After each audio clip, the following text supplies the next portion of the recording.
mga mare, another day, another mini vlog. Panibagong araw nga na naman mga mare, panibagong mini vlog nga na naman tayo for today's video. Papasok na nga pala si Jella dito mga mare, kaya naman eto, inaayusan ko na nga siya. Eto nga mga mare, yung daily routine namin kapag may pasok si Jella. At dahil kami nga lang ni Jella mga mare, ako na nga din ang naghahatid at nagsusundo sa kanya. At isinasara ko nga lang din saglit yung tindahan namin kapag umaalis nga ako. At pagkahatid ko nga kay Jella sa school mga mare ay pumunta naman ako ng bayan para nga mamili ng uulamin namin ngayon at namalengke na nga rin ako sa tindahan. At ang naisip ko nga na ulamin namin ngayon mga mare ay etong giniling tapos lalagyan ko nga lang ito ng Baguio beans. At para ngayon na nga lang ulit kami nakapag-ulam nga nito. At napakabilis nga naman ng oras mga mare, yung tipong kakahatid ko nga lang kay Jella at hindi ko na nga namalayan yung oras dito ay susunduin ko na nga pala siya. Kaya naman bago ko nga sunduin si Jella mga mare ay pinasok ko nga muna itong mga ipinamili ko at nag-restock nga muna ako ng mga soft drinks dito. Ang dami ko ang naiisip nga na pwedeng gawin dito sa bahay mga mare pero hindi ko alam kung ano ba dapat ang unahin ko. Kaya naman naisipan ko na nga rin mag-restock nga muna ng mga soft drinks dito sa chiller namin para kahit papano mamaya malamig na nga rin ito. At na-ready ko rin naman yung mga lulutuin ko nga mamaya para kahit papano pagka-uwi nga namin ni Jella ay magluluto na nga lang din ako. At medyo maraming kalat pa nga dito sa tindahan mga mare at sana nga sipagin ako mamaya na maglinis dito. At konti lang din naman itong mga pinamili nga namin mga mare. Ang importante lang naman na binili nga dito ay etong mga soft drinks nga na nasa plastic. At pagkasundo ko nga kay Jella mga mare ay nagluto nga kaagad ako ng uulamin namin at habang nagluluto nga ako ay naisipan ko na nga rin maglinis dito sa bahay. At ang dami nga nagsasabi sa akin mga mare na akala nga nila dito sa kusina namin ay napakalaki at napakaluwag pero kapag nakakapunta nga sila dito sa bahay makikita nila maliit nga lang daw talaga. Feeling ko nagmumukhang malaki lang naman siya mga mare dahil siguro gawa nga na naka 0.5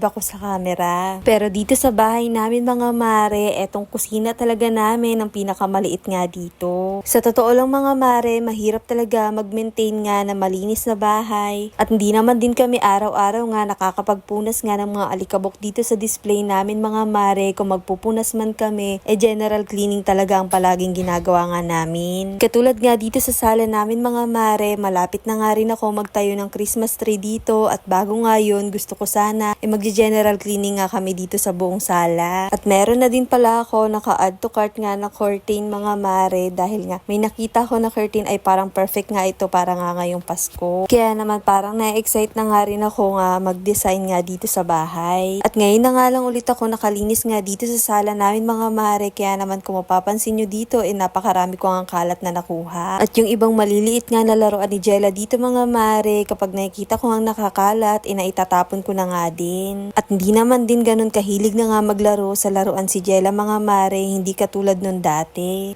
O siya, hanggang dito na lang muna mga mare. Ito,